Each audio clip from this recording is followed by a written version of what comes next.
Si yo le pregunto así a muy grandes rasgos, ¿qué me podría decir de las funciones que cumple el sistema linfático? ¿Qué creen que hace? ¿Qué creen que hace el sistema linfático?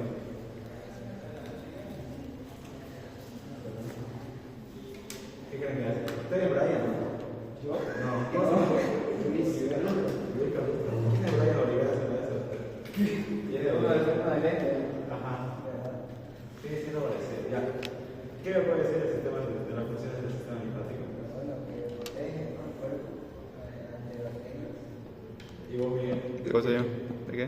¿Qué decís de las funciones del sistema linfático? Es un sistema inmune para proteger cualquier entre bacterias o cualquier suceso que pase. ¿Y vos, Antonio? ¿Y vos? Ya. El sistema linfático tiene dos vitales funciones.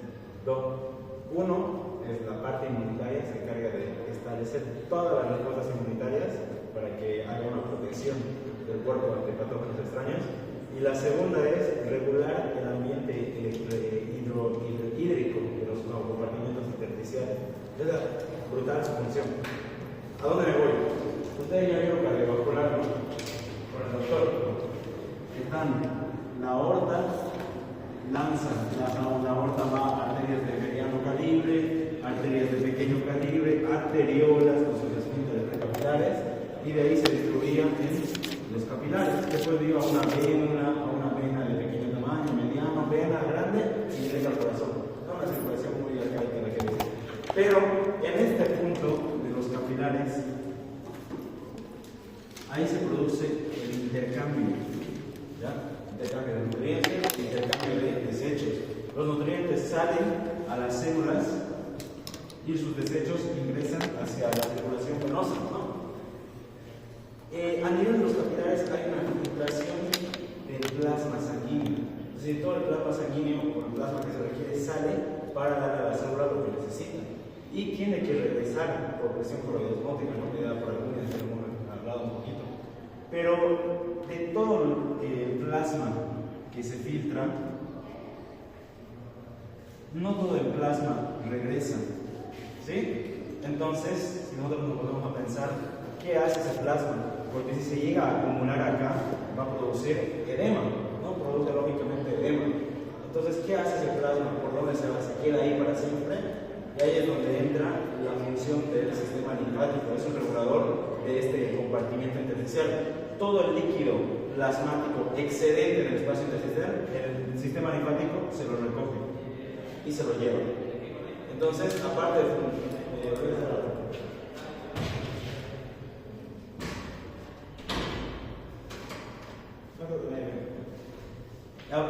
de regular el sistema inmunitario, también regula el compartimento hídrico. Ya es decir, si hay mucha acumulación de plasma en el intersticio, tiene que volver a la circulación, no se puede quedar ahí. Entonces, los vasos linfáticos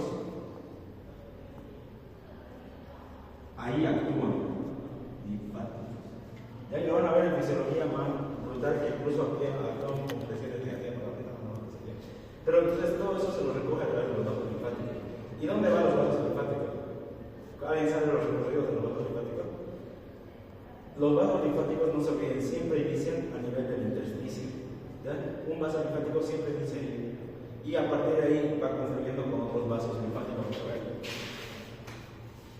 Fíjense acá, nosotros tenemos un amplio sistema de vasos linfáticos en todo nuestro cuerpo. ¿Ya? Ahora, anatómicamente, que seguro lo han visto, esos vasos linfáticos convergen en dos estructuras visibles, que son los famosos conductos torácicos. Ya tenemos un conducto torácico izquierdo y un conducto torácico derecho, ¿no? Una parte drena del abdomen para abajo y la otra de miembros superiores, cabeza, para todo lo que es para arriba.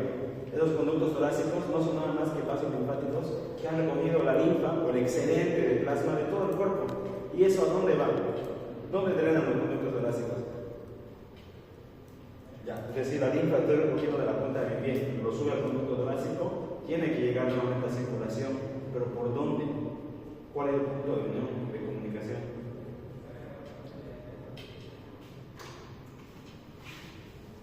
Acá tenemos, a ver, tenemos corazón, ya sus aurículas, sus ventrículos. A la aurícula derecha, ¿qué le llega? Claro, sangre venosa, pero ¿a través de qué estructura? En ¿Qué la cava, estructura llega a la aurícula derecha? vena cava superior. Está la vena cava superior, la vena cava inferior y ahí mismo el seno coronal. Ya, pero de la vena cava superior no nos olvidemos que sus ramificaciones son los dos troncos brachiocefálicos, de los cuales nacen las yugulares y las subclavias. ¿Sí? Hasta ahí estamos. Entonces vamos a hablar de la circulación venosa. Ahora, la linfa que sube por los conductos torácicos drena específicamente acá. En este punto se le conoce como el ángulo yúgulo-subclavio. Ya es ese punto de unión que hay entre la yugular y la subclavia. En ese punto todos los conductos torácicos vienen y toda la linfa la drenan ahí, es decir, y vuelve nuevamente la circulación para que siga su recorrido. ¿Sí? Entonces todo ese excedente de linfa que se recoge del intersticio, del espacio entre la célula y el capilar, todo eso va a volver a circulación. Entonces el sistema linfático participa como regulador de este equilibrio para que no se desfase el equilibrio. Y van a ver, por ejemplo, de curiosidad, en el año siguiente que hay enfermedades que obstruyen la circulación linfática. Entonces esas personas que se obstruye su circulación linfática, el líquido se les va a acumular ahí y van a ver grandes edemas. ¿Ustedes saben qué es edema? Hinchazón en la zona. No sé si tienen internado ahorita algo que elefantiasis.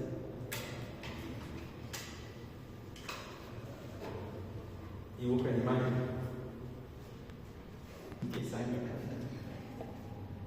Ya esa elefantiasis no es nada más por un parásito que obstruye la vía linfática. Y como la linfa no se puede drenar, se acumula ahí y produce grandes edemas, ¿no? Entonces, que el sistema linfático trabaje bien para drenar es importante, si no se acumula el líquido ahí y la persona, bueno, le perjudica a la misma persona. Eso es una de las funciones principales, fíjense. Regula y vigila los compartimentos hídricos, pero su otra función también la más interesante, que es que se encarga de defender al cuerpo frente a los patógenos, ¿no? Que es lo más interesante. Fíjense, todos los vasos linfáticos que están drenando la linfa van a tener estaciones, yo le digo como peajes, ¿no? Está un vaso linfático subiendo y se encuentra con un peaje, está subiendo, se encuentra con otro peaje. Esos peajes son los ganglios linfáticos, ¿ya? Nosotros tenemos en nuestro cuerpo distribuido un montón de ganglios linfáticos, incluso formado en cadenas, ¿no? Está la cadena ganglionar cervical, la cadena, etcétera, ¿no? La cadena axilar, la cadena inguinal, ya la que yo me acuerdo, no me acuerdo. Pero fíjense que la linfa va a tener puntos de control que son los ganglios linfáticos. Y los ganglios linfáticos no son nada más que lo hemos visto, ¿no? Ahí había nódulos linfáticos en los cuales les estaba esperando linfocitos B, linfocitos T, les estaba esperando también células dendríticas. O sea, es decir, es un control inmunitario, ¿ya? Que lo vamos a ver más adelante. Pero entonces, de manera general, la función del sistema linfático son dos cosas: regula lo hídrico y regula la inmunidad. ¿Ya? Luego,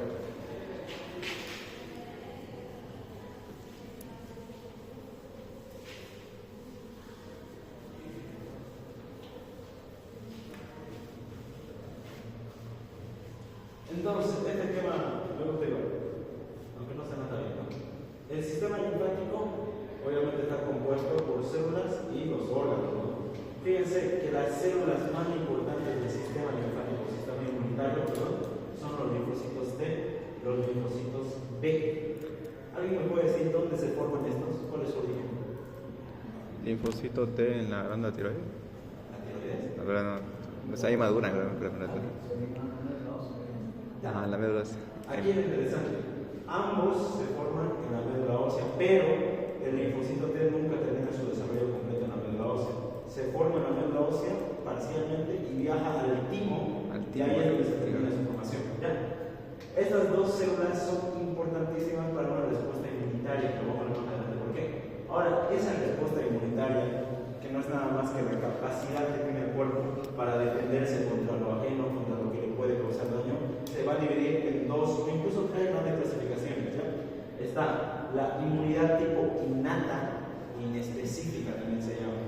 Es decir, son las primeras barreras del cuerpo de defensa. Ahí están barreras físicas, como la piel, las mucosas, y barreras químicas, como por ejemplo el sudor, el pH ácido de la piel, el ácido gástrico, la saliva. Todos son componentes innatos, siempre están ahí. Eso quiere decir lo innato, que siempre están ahí y siempre van a actuar siempre trabajan por la misma forma, por lo que tienen. Y tenemos la inmunidad adaptativa. Esta inmunidad adaptativa siempre se inicia una vez que la innata falla. Es decir, la innata no logra controlar al patógeno, tiene que activarse algo más fuerte. Entonces ahí entra la inmunidad adaptativa. La inmunidad adaptativa tenemos de dos tipos, la humoral y la celular. ¿Qué quiere decir esto? La inmunidad humoral es esa inmunidad que está mediada por anticuerpos. ¿Ya? ¿Han escuchado de los anticuerpos? ¿Sí, no? No sé si han escuchado que la madre decía que se ensucia de barro su niño para anticuerpos, algo así. A mí me decía. ¿Ya? Tiene sentido, sí. Los anticuerpos van a ser moléculas, o también son las famosísimas globulinas inmunitarias, que no hemos visto que estaban dentro de la composición de la sangre. ¿Ya? Había globulinas inmunitarias y las no inmunitarias. Ya ahí están las inmunoglobulinas. Y la inmunidad celular, que no quiere decir nada más que. Les pongo este ejemplo. La inmunidad humoral son como las balas, que uno dispara y va a matar a alguien. La inmunidad celular es que yo mismo, la célula, me encargo de matar al patógeno. ¿Ya? La inmunidad celular se encarga de células asesinas que van y buscan al patógeno para eliminarlo. Pero los anticuerpos, la inmunidad humoral, son una inmunidad un poco más tranquila porque son solo como balas que se disparan a defender. No es que yo mismo ataco directamente. Es un poquito confuso, lo vamos a tocar más adelante. Pero estas son las dos formas de defenderse el cuerpo: lo innato, lo que siempre está ahí, y lo adaptativo, cuando falla lo innato. Ahora, hay una tercera que no se la habla también mucho, que es la inmunidad pasiva. ¿Ya? Esta inmunidad pasiva es una inmunidad prestada. Cuando nosotros acabamos de nacer, ya nosotros no tenemos sistema inmunitario desarrollado, no tenemos un timo desarrollado, ni medio lo hace, mucho menos los órganos que ahorita vamos a hablar que están en desarrollo. Entonces, ese recién nacido es altamente susceptible a infecciones o a enfermarse porque su sistema inmunitario es deficiente. Pero la madre, al momento de nacer y a través de la lactancia materna, le traspasa anticuerpos. ¿Ya? Está principalmente la IgA, pero le traspasa anticuerpos y eso confiere al recién nacido una inmunidad pasiva temporal. De eso le va a durar hasta que el neonato o hasta que el recién nacido empiece a desarrollar su propio sistema inmunitario. Aproximadamente dura 6 meses. O sea, durante los primeros 6 meses, el recién nacido está con inmunidad prestada de la madre. Es decir, no se va a enfermar, en lo mejor de los casos, porque tiene inmunidad prestada. Pero después de eso, el neonato tiene que desarrollar su propia inmunidad. Ya, pero es por eso que no se la toma muy en cuenta dentro de estas inmunidades, porque es temporal. La manera de actuar de estas dos inmunidades, que es interesante, fíjense que la inmunidad innata actúa en horas, y esto es importante. ¿Ya? La inmunidad innata apenas entra un patógeno. ¿Saben qué es un patógeno? Ya hablamos de patógeno. ¿Qué es un patógeno? organismo. Ya, no es un patógeno. Pero un patógeno es un microorganismo que puede causar enfermedad. Hay microorganismos que no causan enfermedad y no son patógenos. ¿Sí? Nosotros estamos llenos de microorganismos, ¿les gusta o no? La comida que comemos está llena de microorganismos. Nuestra casa, la universidad, todo lo que ustedes se imaginen está llena de microorganismos. Pero hay microorganismos que no nos hacen nada, algunos incluso nos ayudan, pero hay otros microorganismos que nos van a enfermar. A esos que nos enferman se les conoce como patógenos, solo a los que nos enferman. ¿Ya? Es un microorganismo que puede causar enfermedad, sea un virus, sea una bacteria, sea un hongo, sea un parásito que causa enfermedad, se le conoce como patógeno. ¿Ya?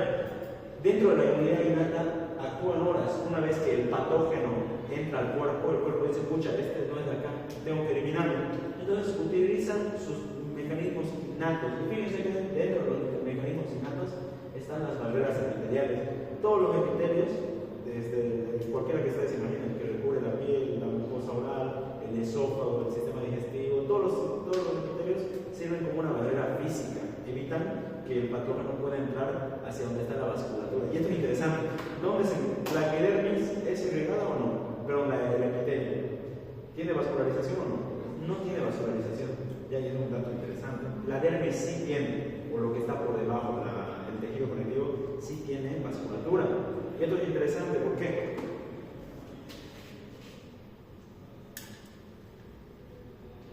Imaginemos que esto es un pedazo de piel, esta es la epidermis y esta es la dermis.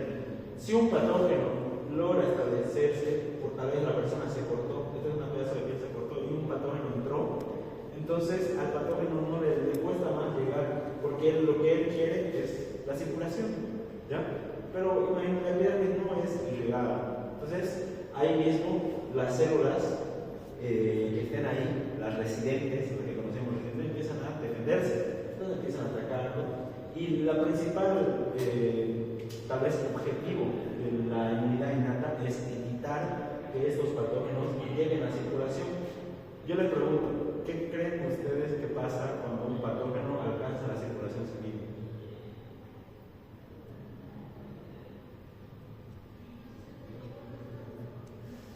Claro, se quedan los glóbulos blancos, pero ¿qué pasa si aún así logra pasar todo eso y se mete por la sangre? Se va a ir a todo lado, le va a llevar hasta donde le lleve la sangre y ahí se va a establecer. Van a ver al año que hay infecciones que se llaman sépticas, sepsis, que el patógeno se ha distribuido por todo el cuerpo porque ha alcanzado circulación. Y es algo grave para la persona, se puede morir. O muy rápido muere la persona así. ¿Ya? Entonces, la inmunidad innata, fíjense que utiliza las barreras epiteliales. Ya por eso que la epidermis o los epitelios locales son de más por algún por qué, tal vez, no específicamente por eso. Pero si en el caso de que las barreras epiteliales no funcionan, o tal vez sobrepasaron las epiteliales, están células residentes, las que conocíamos del tejido conectivo que estaban ahí siempre. Están los macrófagos, fagocitos. ¿Qué hacen los macrófagos? Bueno, que se lo comen. Y también tenemos células dendríticas, que también son una especie de fagocitos. Y si aún así esos fagocitos no nos funcionan, tenemos unas armas un poquito más especiales, como son los linfocitos natural killer y las proteínas del complemento. ¿Ya? Todos estos componentes son inmunidad innata. Y ahí eso, si es que no le entra en el tercero, le puedo dar al final, que los componentes de la inmunidad innata son esos, los fagocitos dendríticos, natural killer, complementos, las barreras epiteliales. Eso es lo que actúa en horas, en el instante, como el patógeno entra en el cuerpo. Pero, ¿qué pasa si el patógeno le dice chao, o sea, vence todas las barreras innatas, no le interesa quién se le ponga enfrente y logra sobrepasar la barrera innata? Entonces el cuerpo se alerta. Eso es algo muy interesante del cuerpo. El cuerpo se alerta y dice, no, han sobrepasado mi barrera innata, tengo que activar mecanismos más complejos. Y ahí es donde entra la activación de la inmunidad adaptativa. La inmunidad adaptativa tarda días. Tarda días. La inmunidad adaptativa no trabaja en horas, trabaja en días. Hasta que se establezca una inmunidad adaptativa, la persona se puede morir. Y es interesante, una persona puede tener la capacidad de curarse, autocurarse, entre comillas, de casi todo. Sí y no. Si le damos el tiempo suficiente al sistema inmunitario para que se adapte, puede hacerlo. Pero la mayoría de enfermedades a veces son muy agresivas que ni siquiera le da tiempo al cuerpo para adaptarse, ¿no? Entonces la adaptativa tarda días y esta es la que está mediada por los linfocitos B y los linfocitos T. Ya los linfocitos B y los linfocitos T se tienen que activar para recién empezar a trabajar. Los linfocitos B se encargan de la producción de los anticuerpos. Una vez que un linfocito B se activa, se convierte en un plasmocito y ese plasmocito es el que secreta los anticuerpos. Los anticuerpos son como balas, van dirigidas al patógeno, ¿ya? Y los linfocitos T, una vez que se activan, se multiplican y son linfocitos asesinos, los citotóxicos. Los linfocitos T activados buscan al patógeno y van a matarlo directamente. Fíjense, hay una amplia gama de linfocitos, ¿ya? No es que hay linfocito T y linfocito B y murió ahí. La clasificación de los linfocitos T, fíjense que están los TCD4, que van a debí escuchar, están los TCD8, los supresores, reguladores de gamma delta y asociados mucosa. De todos esos, ¿cuáles son los más importantes?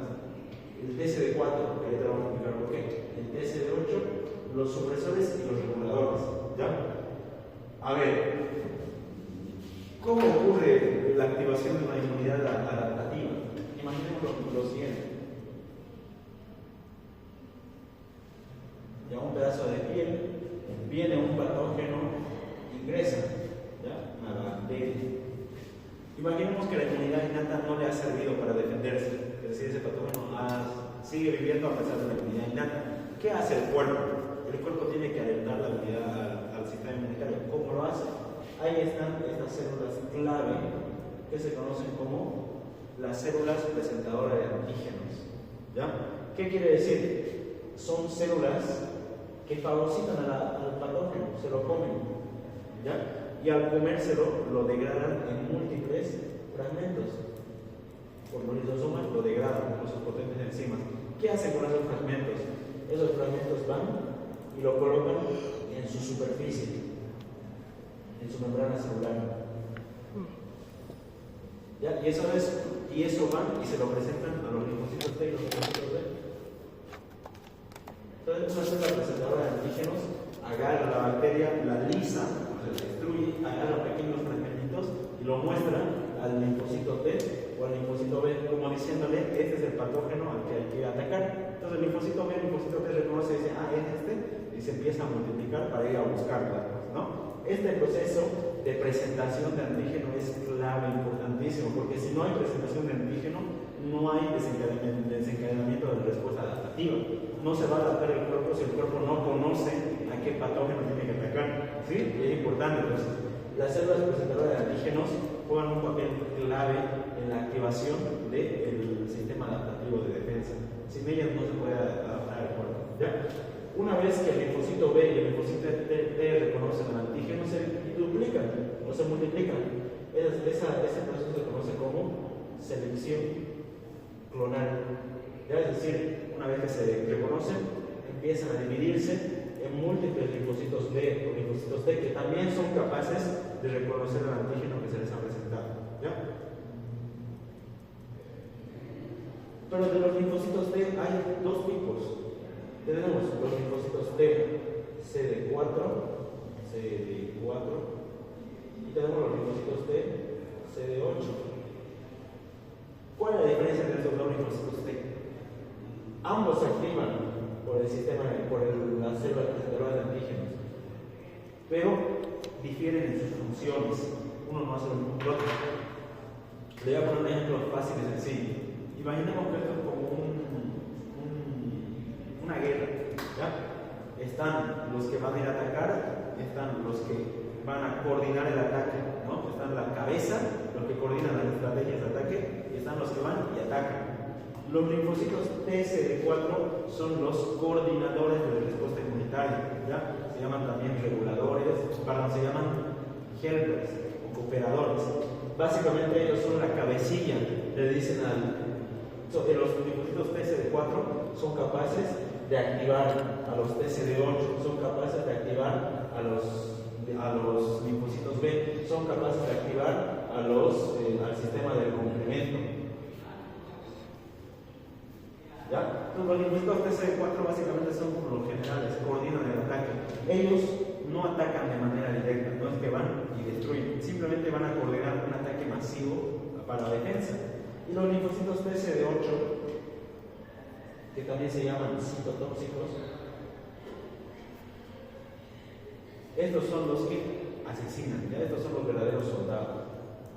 Son como soldaditos, estos van y matan al patógeno. ¿Es importante? Sí. Fíjense que el linfocito TCD4 su función es un poco más pasiva, es simplemente coordinar, activa a los linfocitos B, activa a los TCD8, activa el sistema de complemento. Y hay algo muy interesante. Las células presentadoras de antígenos son clave para la respuesta adaptativa, pero si los linfocitos TCD4 lo son aún más. Si no hay linfocitos TCD4, el sistema inmunitario no sabe coordinar la respuesta adaptativa y no funciona, falla, ¿ya? Y es importante. ¿Por qué?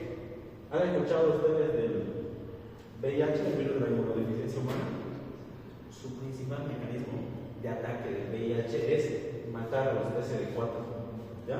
Es por eso que un paciente con VIH, crónicamente, muchos años de que su CD4 esté muriendo, al final se va a morir hasta de un simple resfriado.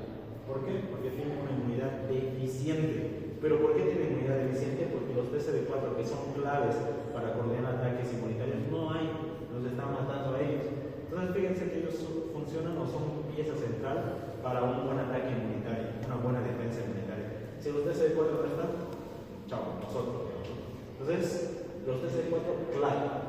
Entonces, y los TCD8 son los citolíticos naturales, los que asesinan. Pero también tenemos los T supresores y los T reguladores. ¿Qué hacen estos dos? Que también son importantes, ¿ya? Cuando la respuesta inmunitaria adaptativa inicia, el cuerpo da todo para atacar, ¿ya? generalmente ustedes van a sentir todo ese proceso que están enfermos, van a sentir la famosísima fiebre, todos los síntomas, tanto como un malestar general, es porque está habiendo una respuesta inmunitaria dentro de nosotros. La fiebre, de hecho, es un mecanismo de defensa, no es algo malo, siempre, no siempre, pero tarda días. Y cuando el cuerpo se logra erradicar al patógeno, la respuesta inmunitaria tiene que acabar. No puede seguir la respuesta inmunitaria una vez que ya no hay nada que atacar. Entonces ahí trabajan los test supresores. ¿Por qué se llaman supresores? Hay alguien que inicia la respuesta inmunitaria y tiene que haber alguien que termina la respuesta inmunitaria. ¿Quién se encarga de terminar la respuesta inmunitaria? Los linfocitos T supresores. ¿Sí? Entonces hay alguien que inicia la inmunidad y hay alguien que tiene que acabar cuando ya no se requiere. Y los test reguladores, lo vamos a hablar más adelante ya, pero acuérdense que estos también están importantes. Ahora, los linfocitos B son células cuando se activan se convierten en plasmocitos o células plasmáticas que secretan inmunoglobulinas, o también conocidas como anticuerpos, que son como balas para el patógeno. Y como última clasificación dentro de la serie linfoide, tenemos a los linfocitos NK. Los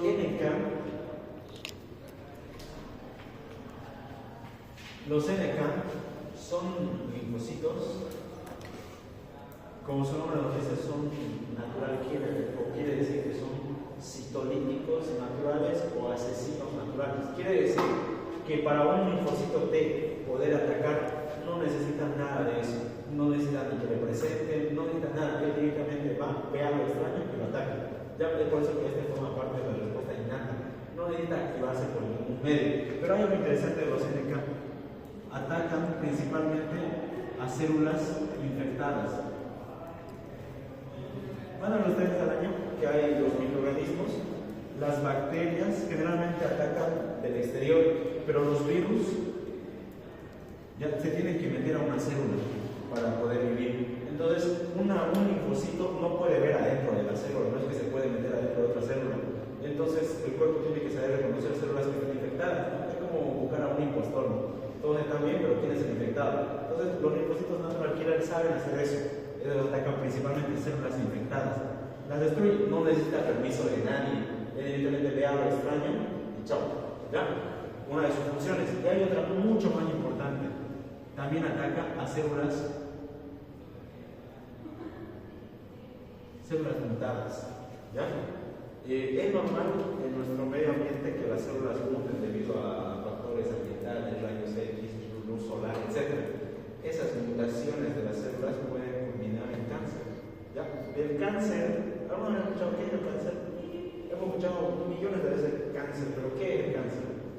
Una célula que se multiplica sin parar. Son células que pierden la capacidad de saber cuándo morir. ¿Ya? Y obviamente lo más relacionado es que las células pierden la capacidad de saber cuándo morir porque sus genes mutan. Y una mutación genética exacta le puede permitir multiplicarse X veces sin morirse. ¿Ya? Las células normales, nuestras células, sufren un proceso que se llama senexitud, algo así por ahí el término, ¿ya? Pero ¿qué quiere decir? Nuestras células, mientras más se dividen, más viejas se hacen y va a haber un punto que chao, se mueren, no va a haber más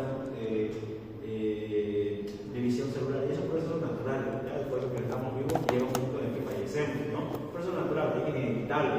Pero estas células cancerígenas pierden eso, pierden esa capacidad de saber cuándo morir y se pueden dividir infinitas veces, y eso es lo que produce el cáncer. El cáncer no son nada más que células locas que se dividen. Eso es el cáncer. Eso es lo que forma las masas tumorales, porque son células que crecen y crecen. Aquí va lo interesante. En nuestro cuerpo, ahorita mismo, hay células cancerígenas. ¿Ya? Tenemos células cancerígenas, pero cada día tenemos células cancerígenas, pero esas células no crecen en un tumor, en un cáncer específico. ¿Por qué? Porque tenemos sistema inmunitario.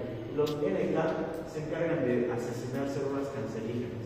Ya apenas ve una célula cambiada que no es normal, va y la destruye. Es por eso también que las personas adultas o las personas que tienen un sistema inmunitario deficiente son las que tienen mucho más riesgo de sufrir cáncer que las que son jóvenes. El sistema inmunitario va decayendo con la edad. Obviamente también con otros factores, pero el principal es la edad. Mientras más viejo es, menos eficiente el sistema inmunitario y por ende más susceptible a la agresión, ¿ya? Enfermedades, cáncer o otra cosa. Para atacar a claro, estos son los linfocitos que tenemos. Fíjense que los acá tiene una función muy especial, ¿ya? Aparte de ser solo asesino natural. Voy a borrar esto.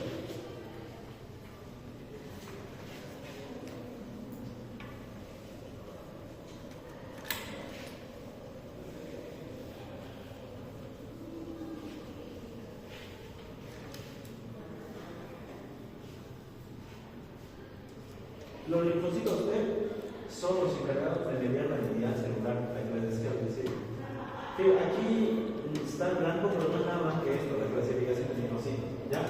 Los linfocitos TCD4, que son los cooperadores, fíjense que su principal función es secretar interferón gamma, interleucina 1, 4, 5, 3, CD2, no, hemos preparado la frontera eso, probablemente, ¿ya?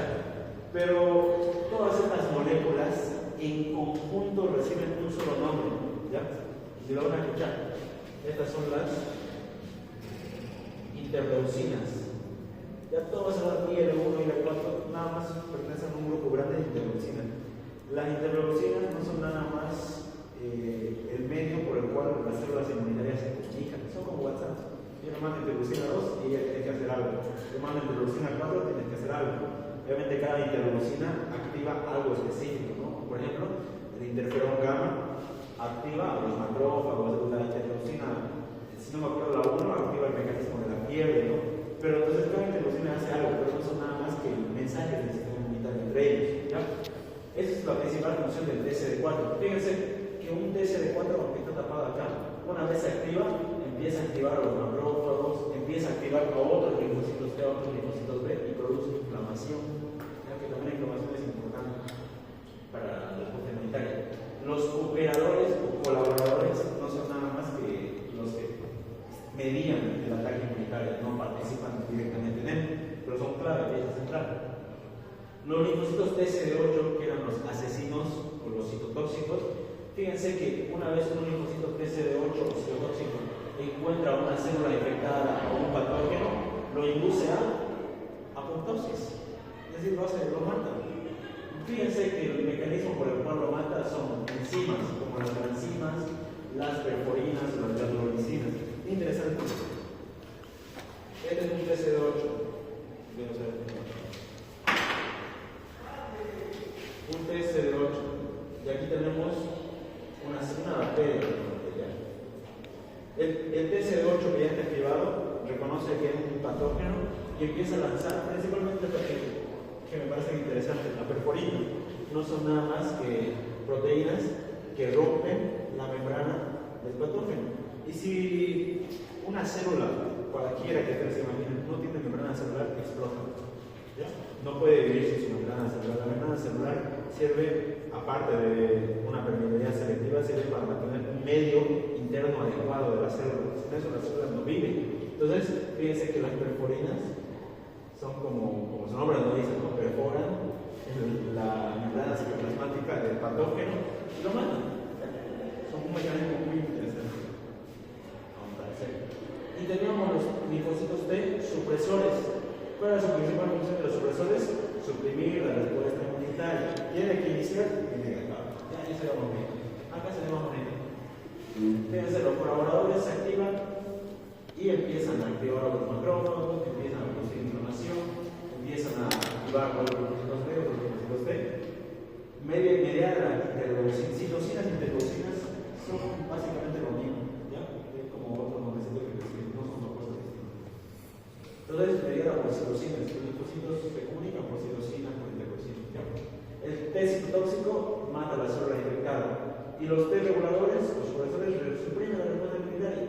Ahora, los linfocitos B, ellos no atacan directamente, su principal función es secretar inmunoglobulinas. Por eso es que los linfocitos B se encargan de la inmunidad humoral. Fíjense que un linfocito B reconoce el microbio o se lo presenta, no pasa nada, se convierte en un plasmocito y empieza a secretar anticuerpos. Esos anticuerpos son pequeñas moléculas que van a ir a buscar al patógeno. Y fíjense la función de los anticuerpos. Los anticuerpos neutralizan al patógeno, ayudan a su fagocitosis, no es que ellos fagocitan. y activan al complemento.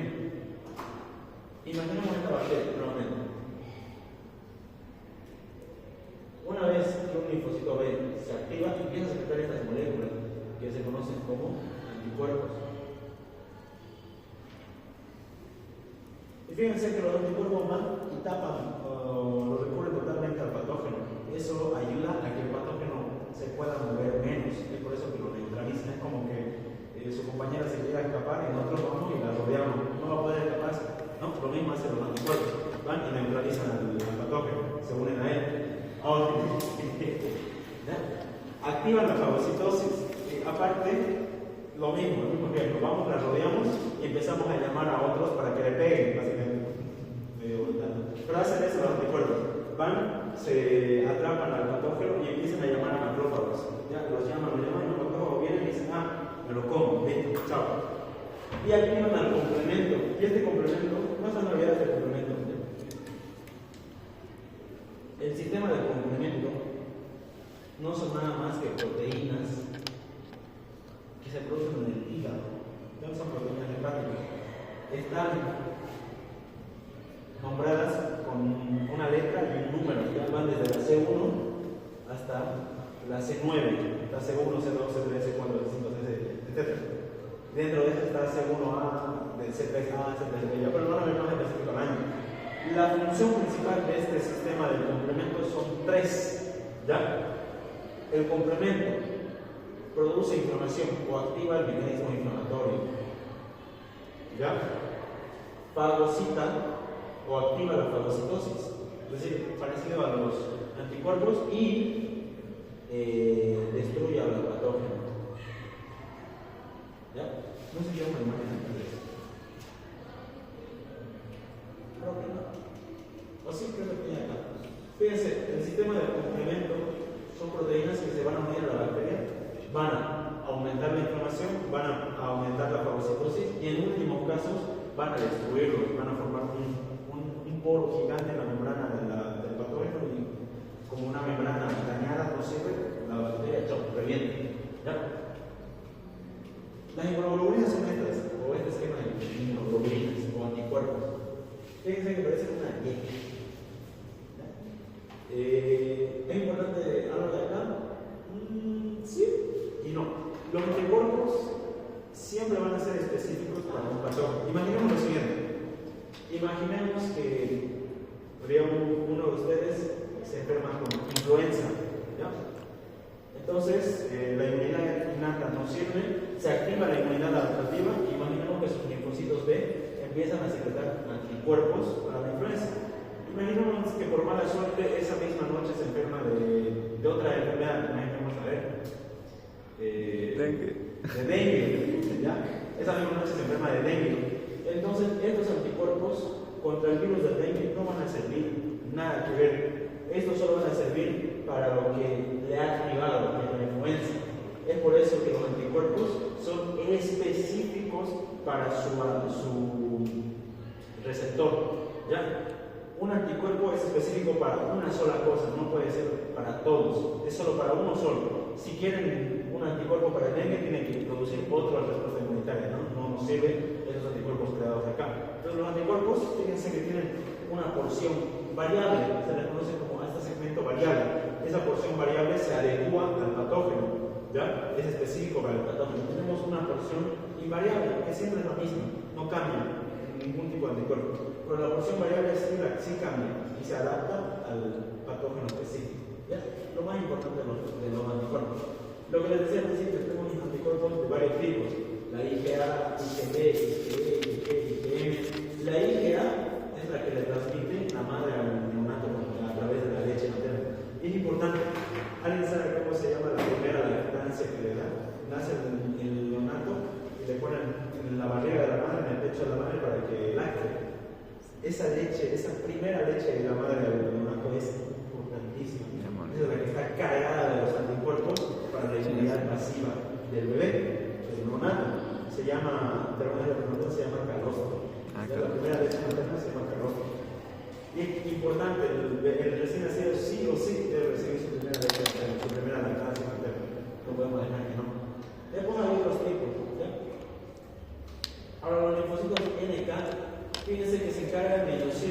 apoptosis a células transformadas. Fíjense que pueden reconocer a una célula cancerígena o pueden reconocer a una célula infectada por virus, van y lo destruyen, lo hacen apoptosis.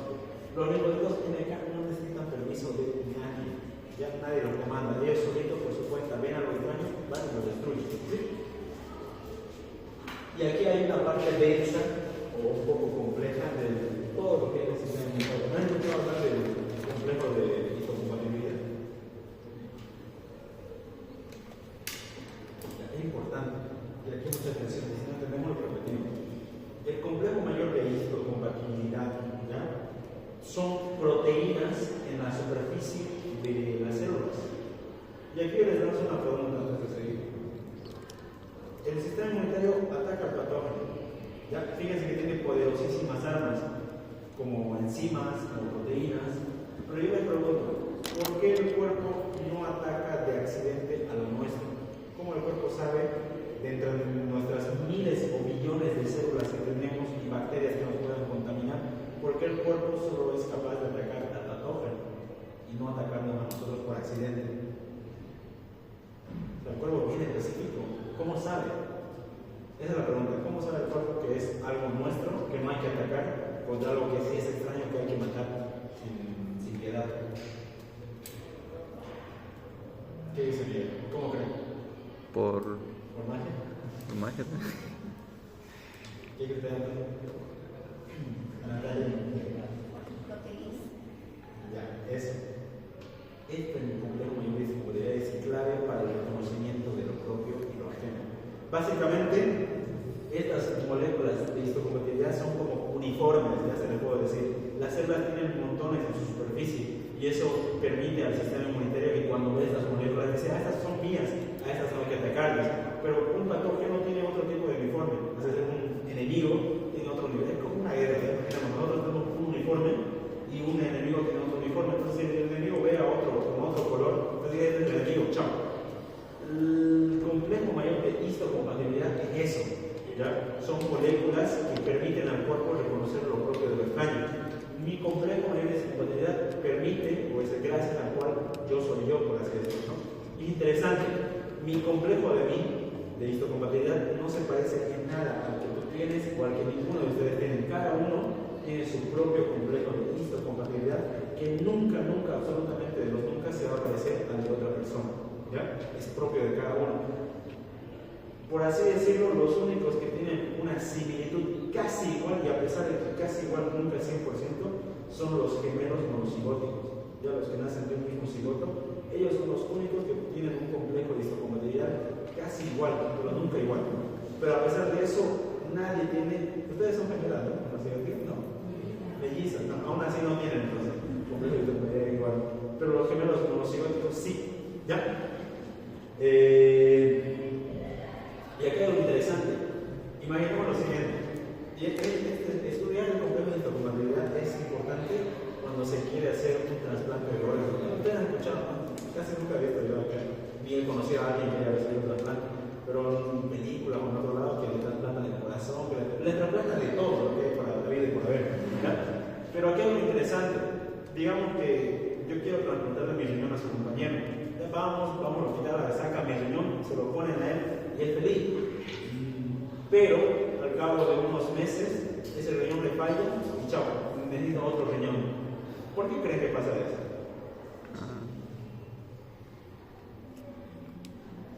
La compatibilidad.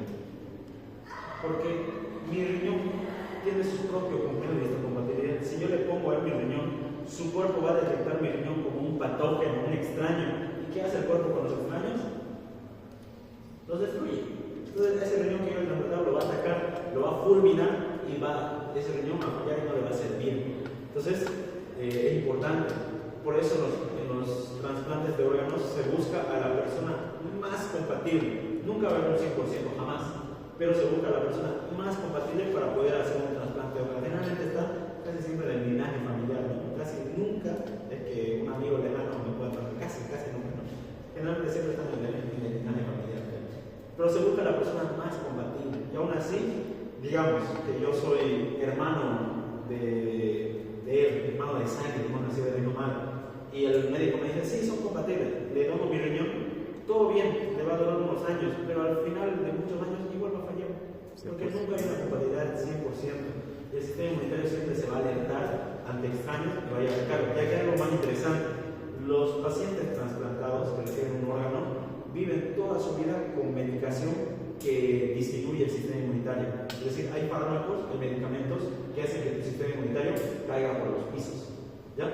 Entonces esa persona va a vivir por más años, sí. ¿Puede tomar? El sistema inmunitario no va a intentar atacar al trasplante, pero como daño colateral se va a enfermar de lo que sea. Porque si no tenemos un buen sistema inmunitario, no tenemos buena defensa. Ahora, volviendo al tema, el complejo mayor de histocompatibilidad es eso, es lo que permite al cuerpo reconocer lo que es mío de lo que es extraño. Tenemos dos tipos de complejo, el complejo tipo 1 y el complejo tipo 2. El complejo tipo 1, ¿ya? Y esto sí lo pregunta el doctor, porque se vuelve a está en todo el cuerpo. Todas las células de nuestro cuerpo se expresan a través del complejo tipo 1. ¿Ya? Y hay células que son capaces de reconocer ese complejo tipo 1. Ya se dijo, no van a confundir ya. El complejo tipo 1 está en todo nuestro cuerpo, pero hay células que son capaces de reconocer ese complejo tipo 1. ¿Ya? Las células que son capaces de reconocer el complejo tipo 1 son los linfocitos B, los NK y los SB8. Ya son 3. Pero el complejo tipo 1 está en todo nuestro cuerpo. ¿Ya? Y el complejo tipo 2, este complejo tipo 2 solo sirve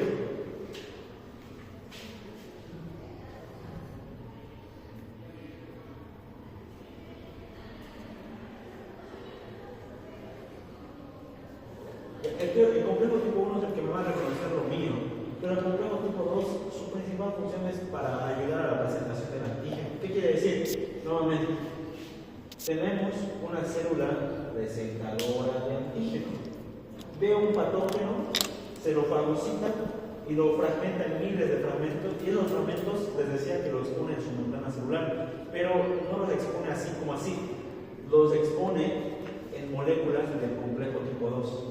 O sea, un complejo tipo 2 sirve como carritos o como canastas para mostrar al patógeno. ¿Sí? El complejo tipo 2, es decir, el fragmento del patógeno lo ponen acá y dicen, este es el patógeno al que hay que atacar, y lo presentan a un linfocito T o a un linfocito B. Entonces, el complejo tipo 2, su principal función es más que todo para la presentación del antígeno, no tanto para reconocer lo propio del extraño. ¿Sí? El complejo tipo 1 es para eso. Ahora, ¿quiénes reconocen o quiénes trabajan con el complejo tipo 2? Ya les dije uno, las células presentadoras de antígenos. Ellas son las que tienen complejo tipo 2. Ellas trabajan con eso. Todas las células presentadoras de antígenos tienen complejo tipo 2. Y los que están capaces de reconocer los linfocitos de CD4. ¿Ya? Los CD4.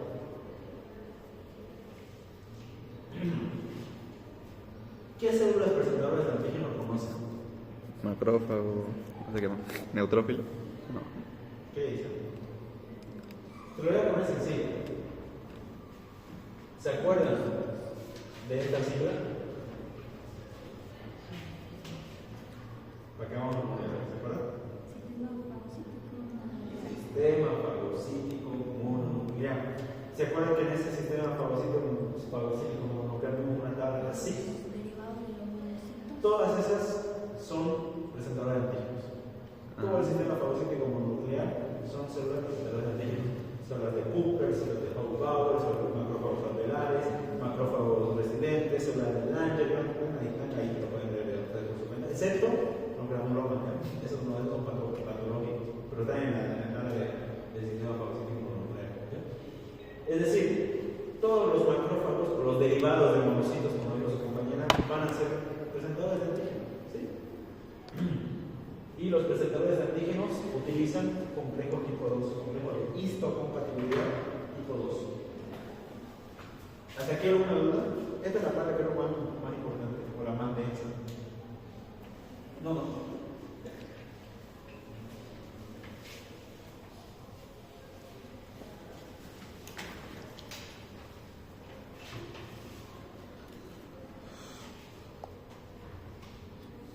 Esto que está representado en azul, lo preguntó el doctor Nara, ¿ya? Los linfocitos no desactivan. Es decir, un macrófago, imaginemos la piel. Un macrófago reconoce o atrapa el patógeno ahí, pero no se queda ahí, tiene que viajar a otro lado que no es su lugar para irse a presentar. Es como que aquí está el patógeno y los linfocitos D están por allá, tengo que irme hasta allá para presentarlos. Generalmente los linfocitos T y los linfocitos B están, algunos en un porcentaje pequeño están en circulación, ¿ya? Pero principalmente están en los órganos secundarios. Creo que me olvidé de decir esto. Los linfocitos T y los linfocitos B se generan en la médula ósea y los T maduran en el timo. Pero más tarde ya no están ahí, se van distribuyendo en todo el cuerpo. Se van al vaso, a los ganglios linfáticos, al apéndice, a los nódulos de distintas áreas difusas, a la malva, etc. Es decir, no se quedan en el timo y en la médula ósea, se distribuyen por todo lado. Entonces, una célula presentadora de antígenos tiene que ir a estos lugares para buscar a los linfocitos T y los linfocitos B. Y fíjense que todos estos componentes de acá se consideran órganos secundarios.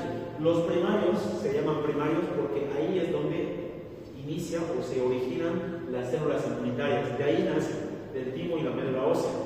Pero en los secundarios no nacen ahí, simplemente se distribuyen. Entonces, una célula presentadora de antígenos para presentar al antígeno tiene que ir hasta un órgano secundario, ya sea cualquiera de esos, y presentárselo a los linfocitos.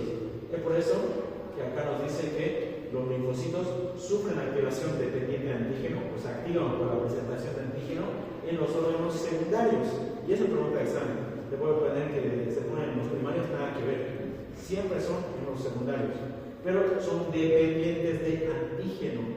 ¿Ya? Es decir, tiene que haber una célula presentadora de antígenos, si no, no se activan. Entonces, lo que hemos visto hasta ahora, un macrófago fagocita un patógeno, lo montan en una molécula de complejo tipo 2 y se lo presenta a un linfocito TCD4 o un linfocito B, y estos activan y desencadenan respuesta adaptativa. ¿Ya? Este esquema de acá es el resumen de toda la respuesta inmunitaria. Ya lo pueden ver en su casa más tranquilito. Viene el patógeno, la célula presentadora de antígenos, activa los linfocitos T, CD4 desencadenan o coordinan un ataque, los linfocitos TCD8 van y buscan al patógeno para darle su muerte. Los linfocitos TCD4 activan a macrófagos y a otros componentes. Pero fíjense que una vez que un linfocito T o un linfocito B se activa, fíjense que sufren un proceso de proliferación y diferenciación.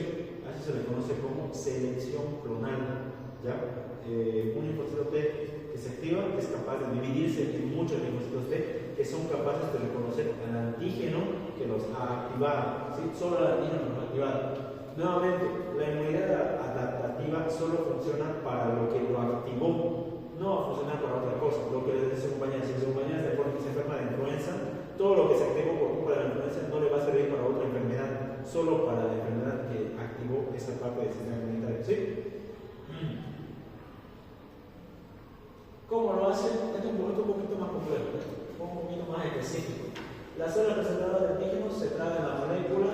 En resumen, se tragan el antígeno, lo degradan en un lisosoma, agarran sus pequeños fragmentos, lo montan en complejos de tipo 2 y lo ponen en superficie celular. Ahora, una célula normal, una célula cualquiera, algún ejemplo de célula, cualquiera, que se le venga a la mente. Mastocito. Una célula epitelial. ¿La célula epitelial tiene su complejo tipo 1, sí o no? Tipo 1. Tiene, todas las células lo tienen. Eso le va a decir al cuerpo que es mío, es de mí. Pero cuando una célula es infectada o cuando una célula es cancerígena, empieza a producir proteínas extrañas y esas proteínas extrañas se juntan en complejos tipo 1 igual, pero van a tener otra forma, es decir, no van a ser lo mismo. Entonces el cuerpo dice, esto es mío, esto es mío, esto es mío, pero esto de acá no es mío, pero está en la misma célula. Quiere decir que esa célula está infectada, entonces el cuerpo va y lo destruye también, ¿ya? Entonces, el complejo tipo 1, aparte de que sirve para reconocer lo propio de lo extraño, también sirve para detectar cambios dentro de la célula, porque las células inmunitarias de los linfocitos TB no pueden entrar adentro. no van a poder entrar nunca. Entonces tienen que saber que una persona con una célula está infectada. ¿Cómo lo hacen?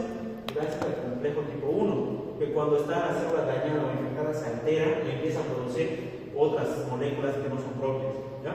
Es decir, ya no se parecen a las normales, son raras. El cuerpo detecta eso y lo destruye. Entonces, lo mismo, puede agarrar esas proteínas extrañas, las monta en tipo 1 cuando es una célula propia y para presentación de antígenos las monta en un complejo tipo 2. Nada más. Y aquí era la parte de la parte histológica, que un poquito, pero lo vamos a ahondar en la parte funcional. ¿Ya? Los ganglios linfáticos, los vasos linfáticos, ¿dónde iniciaban? ¿Se acuerdan? Un vaso linfático, ¿dónde inicia? Le van a preguntar eso. El intersticio, en todos los intersticios, es decir, capilar, célula, lo que está en el centro o en el medio es el intersticio celular. En ese intersticio, ahí inicia. ¿Para qué servían? Principalmente para drenar el exceso de líquido en el intersticio, líquido intersticial, y lo vuelve a la circulación. Fíjense que las paredes del vaso linfático son mucho más penetrables que un vaso sanguíneo. Allá. Y también los vasos linfáticos sirven para que las células presentadoras del antígeno viajen por ahí. ¿Ya? Porque, a ver, nuevamente, la piel de hecho, muchos lo subestiman, la piel es muy interesante. Imaginemos que la piel atrapa un patógeno. ¿Por dónde se va a ir? Generalmente vamos a utilizar circulación linfática. ¿Por qué? Porque los vasos linfáticos tienen puntos de control, y en los puntos de control que son los ganglios linfáticos, ahí abundan linfocitos T y linfocitos B. Ahí es donde quiere llegar la célula receptora antígena. Entonces, a los vasos linfáticos va a entrar y va a ir a buscar a los linfocitos T y los linfocitos B. Entonces, los vasos linfáticos sirven para recoger el intersticio, pero también sirven para transportar células inmunitarias, o incluso atrapan a los patógenos. ¿Ya? Fíjense, este tema de acá, un ganglio linfático le entra un vaso linfático aferente, entra por un lado y tiene que salir por el otro, que es el vaso linfático eferente. Una vez que un vaso linfático que está transportando la linfa entra a un ganglio linfático, sufre un pequeño recorrido, que aquí atraviesa senos subcasulares, senos trabeculares, hasta llegar a la médula. En la médula, si no pasó nada, no hay nada, sigue circulando y luego llega, fíjense, al ángulo subclavio, se mete ahí a la aurícula derecha y luego a sangre. ¿Ya? Pero ¿qué pasa si hay un patógeno? Hay algo ahí. El ganglio linfático no deja que la linfa circule, la deja estancada ahí y permite que se active los linfocitos T y los linfocitos B. Ya es interesante. Si esa linfa está tranquila, no hay nada, circula nomás. Pero si hay algo que es de importancia, detiene a esas células inmunitarias o a esos patógenos y los atrapa ahí y empieza a activar el sistema inmunitario. ¿Ya? Después, en nuestro cuerpo tenemos distribuido tejido linfático. ¿Ya? El tejido linfático, ya no les dije, generalmente se distribuye en pequeños nódulos linfáticos. Ya estos nódulos linfáticos predominan linfocitos B. Cuando un nódulo linfático es virgen o no está activado por nada, generalmente en una división histológica se ve todo de un mismo color. Pero cuando este nódulo linfático se activa porque reconoce un antígeno, empieza a ver una zona central opaca, que a esta se le conoce como centro germinativo. Y a esta zona externa virgen se le conoce como el manto o la corona. Cuando un nódulo linfático tiene un centro germinativo se le conoce como secundario. Y cuando no tiene centro germinativo es un nódulo linfático primario, para reconocer histológicamente eso. Entonces, nosotros en nuestro cuerpo tenemos tejido linfático distribuido en todo lado. No siempre el tejido linfático se forma órganos, como conocemos que vamos a hablar. Puede ser que esté distribuido en órganos que no tengan nada que ver. Por ejemplo, a nivel pulmonar, principalmente se trata de la respiración, tenemos tejido linfático difuso. A nivel de la piel, tenemos tejido linfático difuso. A nivel de los intestinos, del tubo digestivo, tenemos tejido linfático difuso. Es decir, el tejido linfático no siempre va a formar órganos específicos, puede estar distribuido en amplias zonas del cuerpo. Principalmente está en zonas críticas donde pueden entrar patógenos. Por ejemplo, hay zonas del cuerpo que son cerradas. Un patógeno no va a poder entrar de manera directa al cerebro, digamos. que hacer un gran recorrido. Generalmente el tejido linfático difuso está en zonas susceptibles. Lo que tenga contacto con el exterior, todo lo que esté en contacto con el exterior va a haber tejido linfático difuso. ¿Cómo qué? Mucosas nasales, orales, las mucosas ópticas, la piel, todo el tubo digestivo, la zona anal, todo eso es contacto con el exterior. Entonces tiene que tener tejido linfático porque por ahí pueden ingresar patógenos, ¿sí? Entonces el tejido linfático difuso va a estar principalmente en esas zonas, ¿no? Zonas susceptibles, y está distribuida principalmente en nódulos linfáticos. Al tejido linfático difuso que está en las mucosas y el mucosa oral se le conoce como MALO, tejido linfóide asociado a mucosas. A la que está en el sistema respiratorio se la conoce como VAL, tejido linfático asociado a bronquios. A la que está en el sistema digestivo se la conoce como GAL, tejido linfático asociado a tejido gastrointestinal. ¿Ya? Ahora, en el sistema digestivo, creo que es el sistema donde mayor componente inmunitario hay. En el sistema digestivo tenemos, por si acaso, desde la boca hasta el ano. ¿Ya?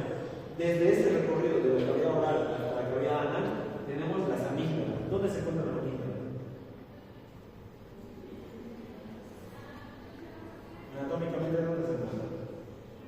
Las tonsilares, ¿sí? Porque no son las únicas amígdalas que tenemos. Amígdalas palatinas. ¿Dónde están?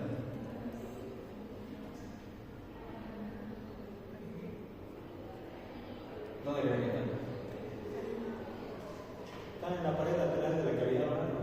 La pared de la región posterior, que hace cerca de la faringe. ¿Sí o no? Y generalmente cuando uno se enferma, de vías respiratorias se le inflama y le duele tragar. En eso, las amígdalas reaccionando a los patógenos, ¿ya? Pero no son las únicas amígdalas que tenemos. Tenemos amígdalas tubáricas. ¿Dani saben dónde se encuentran? Las palatinas son las típicas que conocemos acá, que están aquí dentro de la cavidad oral. Las tubáricas, ¿dónde están? ¿Alguien sabe? No soy auxiliar de anatomía.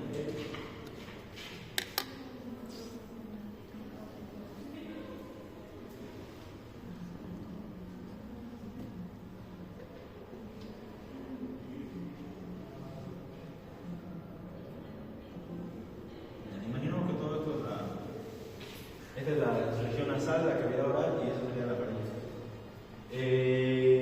Las amígdalas palatinas dijimos que estaban en las paredes laterales de la cavidad, la parte posterior de la cavidad oral. Las amígdalas tubáricas están al ladito, a la zona lateral de la desembocadura de los conductos auditivos internos.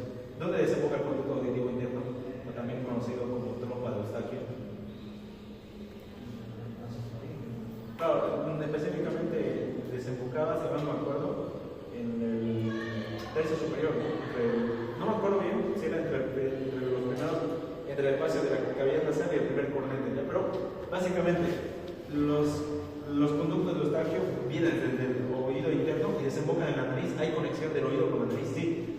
A esa región hay dos pares de amígdalas que también cumplen función inmunitaria. Y también tenemos las amígdalas linguales. ¿Dónde creen que están? Linguales. En la lengua, ¿no? Pero en la región posterior de la lengua, ya detrás de la lingual. Acá. De hecho, este es un dibujo raro, pero si nosotros pusiéramos a la persona de frente, tenemos dos pares tubáricos, dos pares tonsilares y uno en la lengua. Básicamente da esta estructura como un arquito, un redondo. Y a ese conjunto de amígdalas en conjunto se la conoce como el famosísimo anillo linfático. Anillo, ¿por qué? Por la distribución en forma angular. Linfático de Waldeyer. ¿Ya? Anatómico, a toda esa región se le conoce como anillo linfático de Waldeyer. Y obviamente fíjense que este anillo linfático de Waldeyer es clave para lo que entra por la nariz, por el aire, por el sistema respiratorio, para que lo que entra por la boca. Es clave, porque es el principal sitio de entrada de patógenos. ¿Sí o no? Más que por la piel, más que por otro lado, el principal lugar donde entran patógenos es por la nariz y por la boca. Son las infecciones más comunes, las infecciones del sistema respiratorio y las infecciones del sistema digestivo, son las que más la gente se enferma. Entonces ahí hay que hacer como un control de entrada. Y si hay algo malo, lo captan y empiezan la respuesta inmunitaria. Por eso les digo, cuando uno está enfermo, por ejemplo, de vías respiratorias, se le inflaman las amígdalas. Es normal, es también una respuesta inmunitaria a Aparte, en el sistema digestivo tenemos la amígdala, que ya lo conocemos, su ubicación.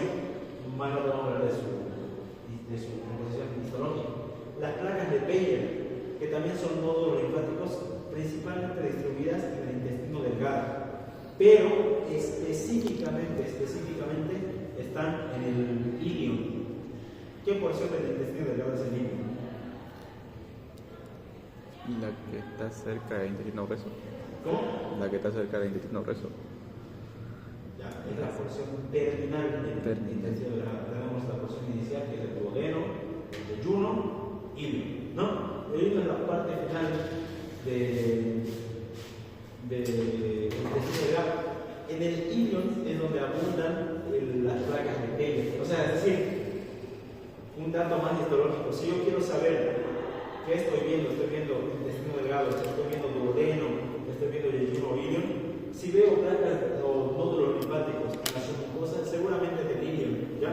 A esos nódulos linfáticos que están en el intestino delgado, en el ilion, se las conoce como placas de Peyer, son específicas de ahí. También tenemos el apéndice.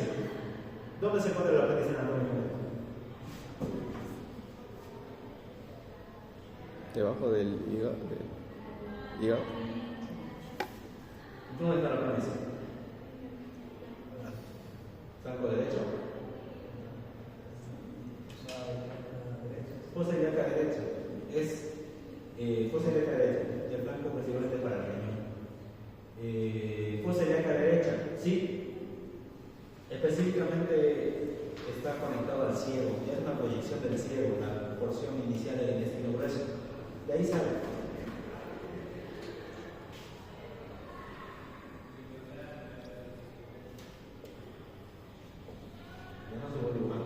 Aquí se conecta el ilion. Estamos más allá. Entonces, esa porción, una pequeña proyección es el apéndice. Se dice por ahí que el apéndice ¿Se inflama? Antiguamente, ¿verdad? Se inflama el apéndice. Claro, pero se dice que antiguamente el apéndice servía como reservorio de esa comida que no podíamos digerir. ¿Ya? Nosotros podemos digerir de todo. Lo único que no podemos digerir son componentes vegetales, pero duros, como la celulosa. Ustedes se comen, por ejemplo, a ver, si ustedes agarran un chocolito y se lo comen los granos de chocolate enteros, si ustedes van al baño más tarde, van a salir así como entraron. ¿Ya? ¿Suena chistoso? Sí. ¿Por qué? Porque está recubierto de celulosa. Hay cosas que el cuerpo no puede digerir, por más que ustedes coman. Lo que el cuerpo no puede digerir, una vez entra, así sale. ¿Ya? Entonces, el hombre antiguo comía principalmente lo que encontraba, ¿no? En su medio ambiente. Nosotros ahorita comemos mejor de lo mejor. Pero antiguamente lo que podía. Entonces, esas cosas que no podía digerir servían como sitio de almacenamiento. ¿Ya? Pero actualmente ya comemos, como les digo, cosas que son fáciles de digerir. El cuerpo, de hecho es interesante, el cuerpo, cuando algo no lo utiliza, se atrofia. Es interesante. Cuando no utilizamos algo en nuestro cuerpo, pierde su función. Ustedes van a ver, por ejemplo, pacientes internados, años que están internados, no utilizan los músculos y se mueven, están todo el día echando su cama. ¿Cómo van a hacer sus músculos? Atrofiados. No pueden ni siquiera levantar el brazo, ni moverse. Entonces, el cuerpo, con lo que no se utiliza, se atrofia, se pierde. La apéndice es eso, una parte atrofiada de lo que antes nos servía para el desarrollo de estos alimentos no digeribles. ¿Sí? Interesante. El apéndice también tiene nódulos linfáticos como componente inmunitario. ¿Ya? Entonces, el apéndice, a pesar de que actualmente no tiene esa función que antes nos servía, tiene una ligera función dentro de la activación inmunitaria, pero generalmente se inflama, ¿no? Y no lo tiene que evitar, no pasa nada, pero sirve como sistema inmunitario, como activación del sistema inmunitario. Lo que les decía, los nódulos linfáticos son llenos de linfocitos B. Cuando los linfocitos B están activados, generan un centro germinativo, que es la zona central. Y la zona externa se conoce como zona de mano, zona de mando o corona, con linfocitos T o linfocitos B vírgenes, que todavía no reconocen nada. ¿Ya? Este de acá es un nódulo linfático. ¿Qué tipo de nódulo linfático creen que es? Creo que ya les dije esto, pero para repasar. Secundario, fíjense que se ve el nódulo y una zona opaca central. Nódulo linfático secundario. Este de acá. Primario. Se puede ver primario, sí. estos de acá, fíjense que la amígdala tiene un montón de nódulos linfáticos. Todos estos son secundarias, tienen una zona opaca. ¿Ya? La amígdala se reconoce fácilmente porque en su zona externa presenta epitelio. Es el único que presenta epitelio. ¿Qué me digan esto? ¿No? Ya. ¿Por qué? Las amígdalas están en cavidad oral o cavidad nasal. La cavidad oral y la cavidad nasal tienen epitelio. Entonces, una amígdala, para reconocer una amígdala, yo le puedo poner esto y decirle qué es nódulo linfático, pero no es un ganglio linfático o una amígdala. ¿Cómo reconocen ustedes que es amígdala? La amígdala siempre va a tener epitelio porque pertenece a una zona donde hay epitelio. Los ganglios linfáticos no tienen epitelio porque están internamente en el cuerpo y lo que poseen es una cápsula de tejido conectivo. O sea, es una gran diferencia. Ambos poseen nódulos linfáticos, pero solo las amígdalas tienen epitelio. Y aparte de tener epitelio, tienen estas criptas. Fíjense que de la zona superficial entra hasta adentro un espacio. A estos espacios se conocen como criptas amigdalinas. Entonces, dos criterios para reconocer una amígdala. Las placas de Peyer nos va a servir más que todo para reconocer qué parte del intestino estamos viendo. Cuando llevemos sistema digestivo, vamos a aprender a reconocer el intestino, ¿ya? Y ahí les voy a decir cómo se reconoce, pero las placas de Peyer nos van a ayudar a reconocer que estoy viendo ilio, independientemente de qué intestino sea, ilio, ¿ya? Y el apéndice también, les voy a enseñar cómo se reconoce, pero el apéndice también tiene presencia de nódulo linfático. Estos placas de Peyer, el apéndice, se lo voy a ver más profundo en el sistema digestivo, pero los amígdalas no. Así que no se olviden, las amígdalas presentan epitelio en su superficie, presentan un montón de nódulos linfáticos y aparte presentan criptas amigdalinas. ¿Ya? ¿Qué tipo de epitelio? Claro, va a ser correlativo con la zona que se encuentren, pero si está en nivel respiratorio, es más seguro que sea pseudoestratificado cilíndrico. Si está en nivel oral, plano estratificado. ¿Ya? Dependiendo de la zona que se encuentre. Si son amígdalas palatinas iguales, plano estratificado. Si son amígdalas tubáricas, cilíndrico pseudoestratificado. ¿Ya? Pero más fácil es epitelio. Siempre se ve el epitelio. La cápsula no se ve como el epitelio. Entonces es fácil de reconocer si es una cápsula o un epitelio, a pesar de que no vean qué tipo de epitelio es. ¿No? Voy a ver.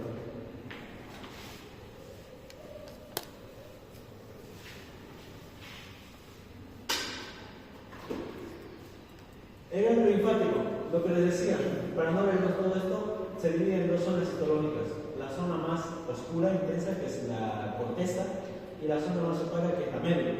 El ganglio linfático también tiene nódulos linfáticos, pero fíjense que en la zona exterior no hay epitelio como en la amígdala, hay una cápsula de tejido conectivo con fibras colágenas. Entonces se ve más que todo tejido conectivo. Ahora, lo interesante de este tejido conectivo es que fíjense, forma pequeñas invaginaciones dentro de la corteza ganglionar. Eso se le conoce como trabéculas del tejido conectivo. Entonces, es decir, el ganglio linfático tiene trabéculas, ¿ya? Y es fácil de reconocer. Un ganglio linfático en la zona más externa tiene nódulos linfáticos y en la zona interna es una zona opaca, no tiene nada. Ahora, el timo no presenta nódulos linfáticos, ¿ya? Estos de acá no son nódulos linfáticos, no van a confundir. Los nódulos linfáticos tienen esa formita o morfología más o menos esférica, ¿ya? El timo no tiene, no hay eso. Pero fíjense que se parece a un ganglio linfático porque tiene una zona oscura y una zona clara. Yo puedo decir es ganglio, pero no. O puedo decir es un nódulo linfático tampoco, porque no tiene una conformación esférica. Fíjense que el timo se caracteriza por tener una corteza, que es esa zona oscura, y una médula, al igual que lo tiene el ganglio linfático. Pero la gran diferencia entre el ganglio linfático y la médula es que el ganglio linfático y el timo es que el ganglio no tiene nódulos linfáticos, no hay, ¿ya? Pero fíjense, aparte el timo tiene esas pequeñas invaginaciones y es un órgano capsulado, tiene cápsula de tejido conectivo como lo es el ganglio linfático, ¿ya? Y tiene trabéculas de tejido conectivo, lo que permite al timo dividirse en pequeños glóbulos. Ya es la gran diferencia. El ganglio linfático casi tiene esta forma de frijolito, ¿ya? Pero el timo no, el timo es una glándula muy dispersa. Y es interesante, ¿dónde se encuentra el timo? Anatómicamente.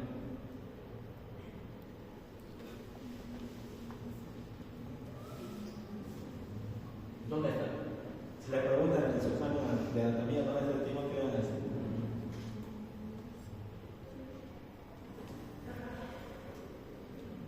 ¿Quién sabe?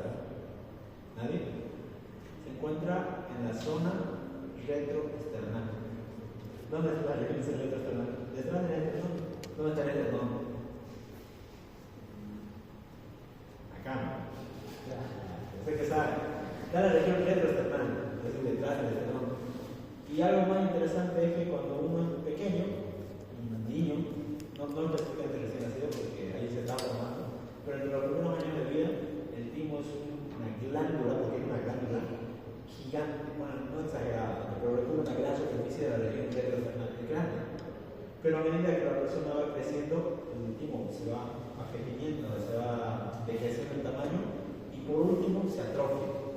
Es decir, un órgano atrofiado que no sirve. Y en vez de hacer timo se convierte en tejido adiposo. El tejido adiposo ya no tiene la función de crear. ¿Cuál es la función principal del timo? El desarrollo de los linfocitos T. Es decir, si no hay timo, no hay linfocitos T, obviamente. ¿Ya? Es decir, su función principal del timo, aparte de que en otros lados también habla de que es una glándula endócrina, sí, es glándula endócrina, pero su principal función es desarrollo de los linfocitos T. Los linfocitos T están ahí desarrollándose para convertirse en linfocitos T maduros efectores y que puedan ir a circulación, a distribuirse en los órganos linfáticos secundarios o viajar por circulación. ¿Ya? Veamos esta imagen acá. Esta sería la superficie y acá sería la médula. Fíjense que vamos a trazarnos esta línea. ¿Ya? Para llegar a la superficie de la corteza hay un pequeño tramo. En cada tramo están, a ver cómo les puedo explicar, en el timo están linfocitos que en desarrollo, pleno desarrollo, pero están otro tipo de células que se las conoce como los epitelio reticulocitos, o hay otro nombre más fácil, células. Ahí no me acuerdo el otro nombre, pero es más fácil que epitelio reticulocitos. Células reticulares, reticuloepiteliales, claro, es lo mismo en realidad. Fíjense que hay dos tipos de células. Ahora, de los epitelio-reticulocitos, me van a escuchar decir esto, me interesa a mí. Hay desde el 1 hasta el 6. O sea, 6 tipos de epitelio-reticulocitos. Y están distribuidos en orden descendente, desde la superficie hasta la médula. Es decir, en la superficie están los de tipo 1, más adentro los de tipo 2, más adentro los de tipo 3, en la médula ya están los de tipo 4, más adentro de la médula de tipo, y en la médula siempre está el 6. Va en ese orden de distribución. ¿Ya? Ahora fíjense, el tipo 1, el epitelio-reticulocito tipo 1, fíjense que como está en la zona más superficial del timo, va a formar juntamente con la cápsula una barrera. ¿Ya? Y esta barrera es importante, la barrera hematotímica. Ya hay otra barrera más que agregamos. ¿Para qué creen que sirve? Porque el cuerpo quiere, porque la barrera hematotímica va a evitar contacto directo de las células del timo con la circulación sanguínea. ¿Pero por qué el cuerpo quiere hacer eso? ¿Por qué creen que el cuerpo quiere separar la circulación con el timo de manera directa?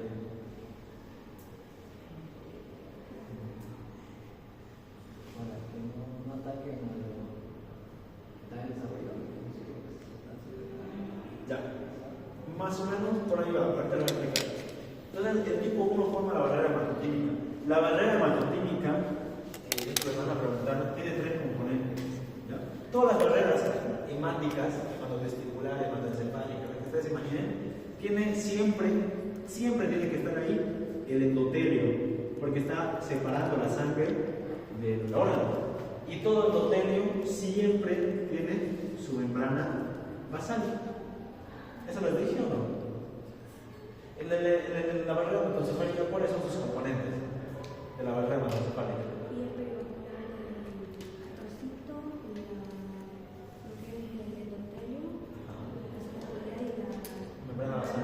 Siempre está en la técnica membrana basal, lo único que cambia es el tercer componente, casi siempre, ¿ya? En el caso de la barrera hematoencefálica, aquí está el astrocito, el perivocular del astrocito. En caso de la barrera hematotesticular, aquí están las células de cerco. En el caso de la barrera placentaria, no me acuerdo que estaban los... Estaba el cito o el sincito, uno de los dos, pero ahí estaba. Pero siempre está en la técnica membrana basal.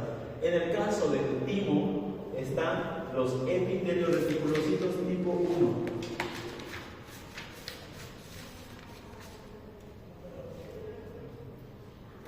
¿Ya? Este conforma la barrera hematotímica. Pero fíjense que el tipo 2, tipo 3, el tipo 4, tipo 5, tipo 6 ya no forman barrera hematotímica. Solo el 1 es función netamente del 1.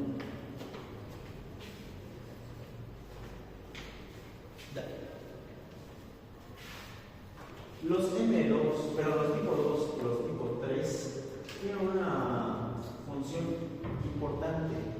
¿Ya? En el timo hay un desarrollo de los linfocitos T. A ese desarrollo, el libro de Ross le llama educación tímica. ¿Ya? Un poco interesante, te lo voy a poner un ejemplo para que sea fácil de entender. Los linfocitos T se originan en la médula sí. Pero son linfocitos T que no saben nada. Van al timo y ahí recién aprenden a hacer su trabajo comunitario. ¿Ya? Es como que a los linfocitos T los mandemos a una universidad. Tienen que entrar al curso, tienen que aprobar y recién se gradúan. ¿Ya? Lo interesante acá es que en el timo básicamente es un sitio donde se están formando linfocitos T o se están desarrollando linfocitos T. ¿Cómo creen que se desarrollan? Lo que pasa en el timo es que el linfocito T aprende a reconocer lo propio de lo extraño. Aprende eso en el timo. Y los epitelios reticulocitos tipo 2 y tipo 3 se lo enseñan. Ellos son los profesores del timo. ¿Ya? Al linfocito T que no sabe nada le enseñan: esto es nuestro, esto es extraño, esto es nuestro, esto es extraño. Y un linfocito T normal, ¿cómo tiene que ser sus características? Tiene que defender lo propio y atacar lo extraño. Pero ¿qué pasa si un linfocito T no aprendió bien el curso y ataca lo propio y defiende lo extraño? Es un linfocito T que no sirve, reprobó. A los linfocitos T que reproban el curso los matan. ¿Ya? Es decir, los inducen a apoptosis. No sirven, no van a servir como respuesta inmunitaria, no pueden salir a circulación. ¿Ya? Entonces, los linfocitos, los tipo 2 y los tipo 3, epitelios reticulocitos, les enseñan eso. Fíjense que estos tienen complejo tipo 1 y complejo tipo 2 para enseñarles qué es lo nuestro y qué es lo extraño. Ahora, les vuelvo a sacar la pregunta: ¿para qué el timo quiere una barrera hematotímica?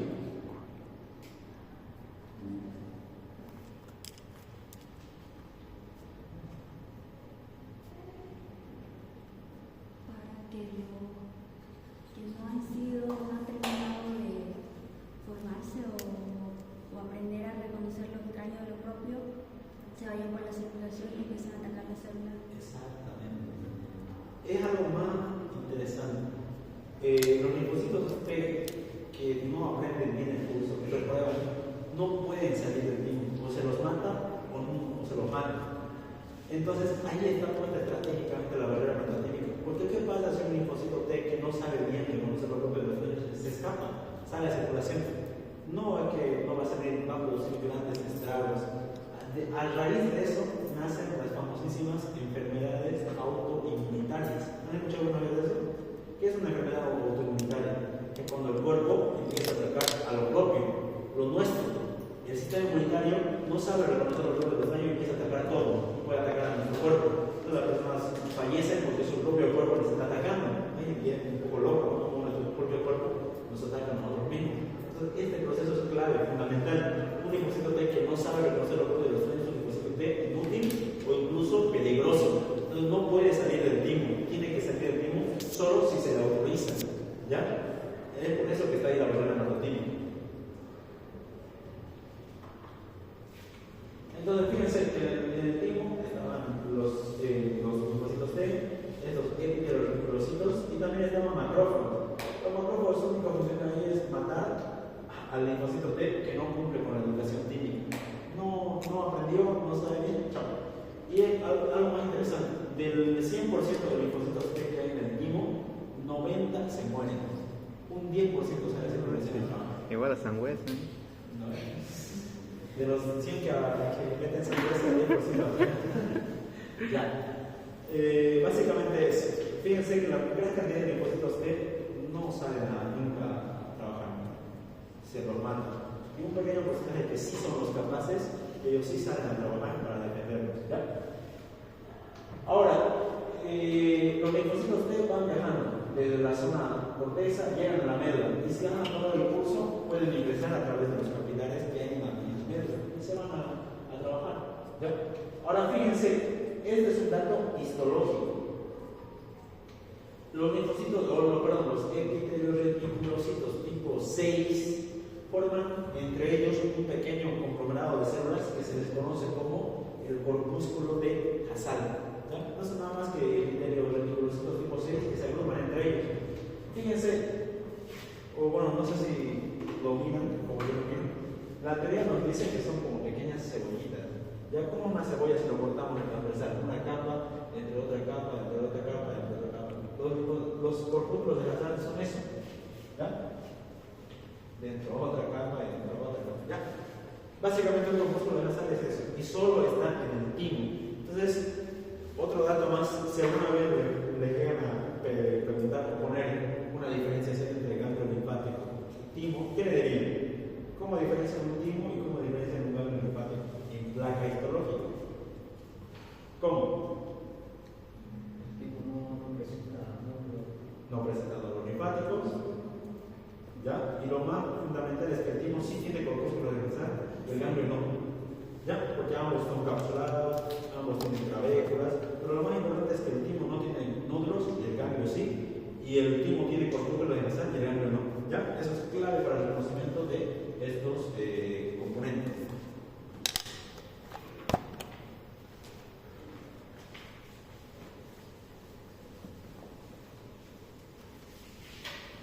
Fíjense, la membrana hematoquímica y tiene contacto de antígenos que protegen los linfocitos T. Endotelio por su membrana basal y el epitelioretinoblastocito tipo 1. ¿Ya? Protegen a los linfocitos T inmaduros en desarrollo y los separan del torrente sanguíneo. Es decir, evitan que se pueden tener en contacto directo con la sangre o se escapen de ahí. ¿Ya? Ya. Esto sería realmente la educación química. En muy resumido les dije que tiene que aprender o se muere. Pero realmente ocurre un proceso un poco más complejo. Fíjense que cuando está en un desarrollo de los linfocitos hay dos o tres etapas importantes. Está la etapa inicial del doble negativo. También lo voy a echar acá. Lo vamos a dejar esta parte ya. Olvídense de explicar. Fíjense, en la etapa, en un principio, un linfocito T tiene que. Esto es interesante. Un linfocito T es desarrollado, tiene que diferenciarse en TSD8 y en TSD4, sí o sí, ¿ya? Entonces, en un primer estadio no tiene ni TSD, los CD4 y CD8, esto no olvidé decir, ¿ya? ¿Por qué se llama TSD4, TSD8? Van a ver en otros lados TSD, el número que ustedes quieran. ¿Por qué? Esos números, ¿a qué se deben? El CD y el número raro. Son moléculas que tienen los linfocitos. Un linfocito tiene una molécula, y esta molécula puede ser CD4, entonces este es un linfocito de CD4. Puede haber otro con una molécula CD8, entonces es un linfocito de CD8. Se deben a esas moléculas. Estas moléculas no son nada más que clusters of differentiation. Esa es la abreviación. O son moléculas de diferenciación que permiten diferenciar un linfocito de otro linfocito. ¿Ya? Entonces, en una primera etapa, los linfocitos del timo no tienen ni el uno ni el otro. Entonces son doble negativo. No es una etapa de doble negativo, no son ni CD4 ni CD8. En una segunda etapa son doblemente positivos. Es decir, que un linfocito T va a tener CD4 y CD8 al mismo tiempo, doble positivo. Pero en una tercera etapa, por así decirlo, el linfocito se tiene que decidir si ser CD4 o ser CD8. Entonces, en la etapa 3 se conoce como etapa positiva porque el receptor de membrana del linfocito va a reconocer al CD4 o al CD8. Entonces, si solo utiliza su CD4, va a ser un linfocito de CD4. O si son los TCD8 se convierten en TCD8 y se olvidan del TCD4, ¿sí? Y por último, la selección negativa. Esos linfocitos TCD4 y TCD8 tienen que ser negativamente reactivos contra lo propio. Es decir, los reticulocitos, una vez que están en su examen final, por así decirlo, de los linfocitos T, le presentan antígenos propios. Y si el linfocito T se activa, es un linfocito malo. No tiene que activarse contra lo propio, tiene que estar tranquilo. Si el linfocito T se activa, reproba el examen final, que repita. Y si el linfocito T aprueba, es decir, que es negativo ante el antígeno propio, sale recién la circulación. A esos linfocitos que son capaces de estar tranquilos contra lo propio, se les conoce como, o a ese fenómeno se les conoce como autotolerancia. Ya un linfocito T es capaz de tolerar antígenos propios sin reaccionar. ¿Sí? Y eso es lo correcto. Un linfocito T tiene que ser así. Bueno, todos los linfocitos no tienen. Ahora, este proceso de educación química es bien estricto, pero aún así no es perfecto. Aún así, va a haber linfocitos T que no hayan aprobado bien su curso y se escapen a la circulación. ¿Pueden producir grandes estragos? Sí. Ahí van a entrar los linfocitos T reguladores. ¿Se acuerdan que les dije que había uno más que cumplía una función importante? Ahí estaban los TCD4, CD8 supresores, y aquí, en este punto, entran los reguladores. Hay un linfocito T que se escapa, entonces ellos van como policía a buscarlo y hacen dos cosas. O lo inactivan para siempre, a ese proceso se le conoce como anergia, es decir, nunca más va a funcionar, o lo destruyen. ¿Sí? Entonces, un linfocito T regulador va a evitar que estos linfocitos T se vayan a otro lado. O los destruyen o los inactivan para siempre y nunca más van a funcionar. ¿Sí? Ya es lo mismo que matarlos. Hasta ahí alguna duda del timo. Fíjense que el timo tiene una función brutal en el cuerpo, no solo que está ahí. Ahora, el vaso. ¿Qué hace el vaso? ¿Alguien sabe?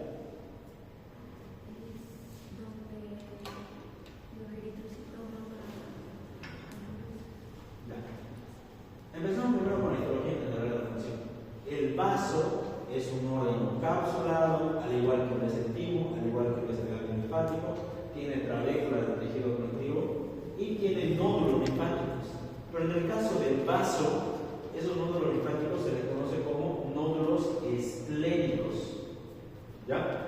Estos nódulos esplénicos, fíjense que reciben una coloración intensa como un tejido linfático, pero el resto del tejido, una placa histológica, es rojo.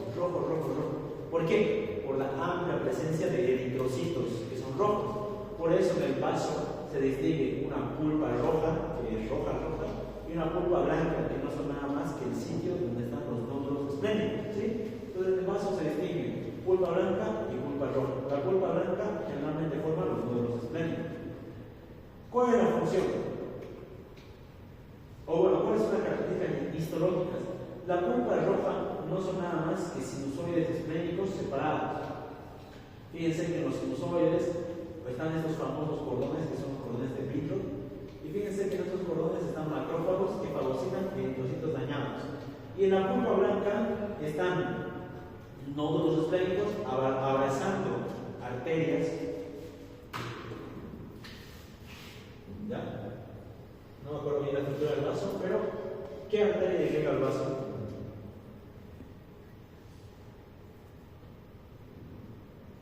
¿Llevaron eso o todavía? Todavía. La arteria esplénica. La arteria esplénica irriga al vaso. Entra al vaso y se va ramificando.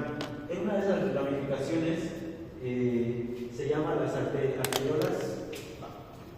Son arteriolas, fíjense, centrales. ¿Ya? Esas arteriolas centrales están abrazadas por nódulos esplénicos.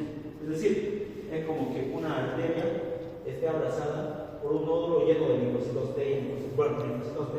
Entonces estos linfocitos B están al tanto por si algo entra ahí y reacción inmunitaria. ¿Sí? Entonces, lo interesante de los nódulos esplénicos es que en el centro o en la región más cercana siempre hay linfocitos B. Pero en la región más externa, en la región marginal, siempre están los linfocitos T. Ya muy parecido a la garganta. Pero en la zona central, linfocitos B, y en la zona externa, linfocitos T. Funciones del vaso. Tiene dos funciones.